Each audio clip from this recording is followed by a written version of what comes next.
সালাম আলাইকুম। হঠাৎ করে বিশ্ব রাজনীতির প্রেক্ষাপট টোটালি পরিবর্তন দেখছেন। পুতিনের জন্য খুবই সুসংবাদ হলেও মধ্যপ্রাচ্যের জন্য খুবই খারাপ সংবাদ। তবে আমরা যখন দেখছি যে ট্রাম্প তার ক্ষমতা গ্রহণের পর তিনি ভাবছেন বা বলছেন সরাসরি যে গাজাকে তার দখলে নেবে, রিবিল্ড করবে, তো গাজাবাসী কই যাবে? পাকিস্তান, মিশর, জর্ডান, তুরস্ক, আরো বিভিন্ন জায়গায় বলছে সৌদিও পালে নিয়ে যাক। এটার মধ্যে যখন আলোচনা সমালোচনা হলো, আরব নেতারা অনেকে বুঝতে পারলেন যে ট্রাম্প ইসলিকে একটা খুল্লাম মেশিন দিয়ে দিছে। কোনটা? যা খুশি কর, আমি দেখবো, ভাইয়া আসি, কাকা আসি। আর এরপরই ইসলি পশ্চিম তীরে গতকালকে যা ঘটাইছে, গেল কয়েকদিন যাবৎ যা ঘটছে, কোনোটাই কিন্তু কাম্য না।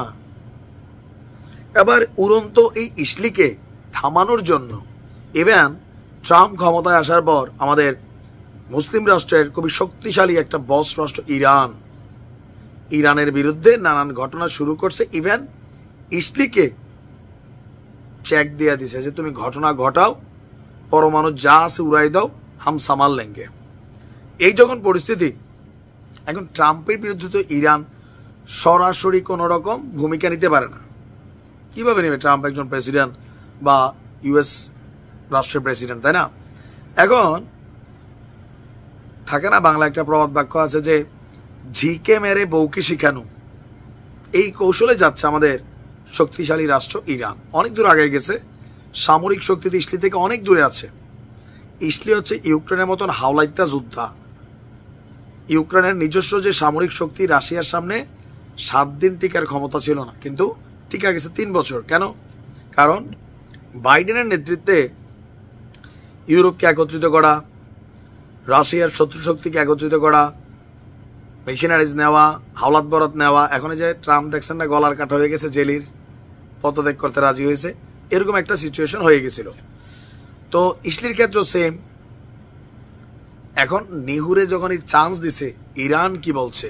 ইরান বলছে যে যুক্তরাষ্ট্র যদি ইট মারে, বিপরীতে আমরা পাটকেল ছুড়ব। কথা বলছেন ইরানের সর্বোচ্চ নেতা বলছেন যে যুক্তরাষ্ট্রে সরাসরি টাচ করবে না ইরান, তবে মধ্যপ্রাচ্যে নিজেদের পোষ্য যে সন্তান আছে ইসলি, সেইটাকে নিশ্চিহ্ন করে দিয়ে সেটার ঝাল মিটাবে যদি কোনো রকম টাচ করা হয় ইরানের উপর। আর আমরা যদি দেখি যে ইরানের এমন হুঙ্কারে আবার ইসলিও পাল্টা বক্তব্য দিয়েছে যে জনগণ যদি ইতিহাস থেকে কিছু শিখে থাকে, তা হলো যদি আপনার শত্রু বলে যে তার লক্ষ্য আপনাকে ধ্বংস করো, তাকে বিশ্বাস করুন, আমরা প্রস্তুত। ইসলি বলছে ইরান তোমার সাথে খেলতে আমরা প্রস্তুত। তো ইরানের ছবি প্রকাশ করছে তাদের সাইটে, মাটির নিচে ক্ষেপণাস্ত্রের যে গোডাউন, পরমাণুর যেই সাপ্লাই, তারপর সমুদ্রে ইরান যেই কারণে এই মুহূর্তে বিখ্যাত সামরিক ব্যবসায়, ড্রোন, তেল কম ভাজা মচমচা ড্রোন ক্যারিয়ার তারা সামনে আনছে, এরকম অনেক কিছুই তারা প্রকাশ করেছে। আর এই সকল কিছুর পরে ইসলির জন্য টেনশনের বিষয় হচ্ছে যে মিশর, জর্ডান, তারা কিন্তু এখন ইসলির সাথে শত্রুতা মেন্টালিটিতে আছে। এতদিন ইরান কিছু ঘটাইতে পারে নাই, এই সীমান্তগুলো তার ব্যবহার করতে অনুমতি ছিল না। এখন আরব নেতারা যদি এক হয়ে যায়, তাহলে এই সীমান্ত দিয়েই ইসলির নাম নিশানা সমান করে দিবে ইরান সরাসরি। বলছে যে উই আর রেডি, ট্রাম্প যদি খালি ইট মারে আমরা পাটকেল ছুড়ে দিব। দেখা যাক কি হয়। ভালো থাকুন, ইরানের জন্য শুভকামনা।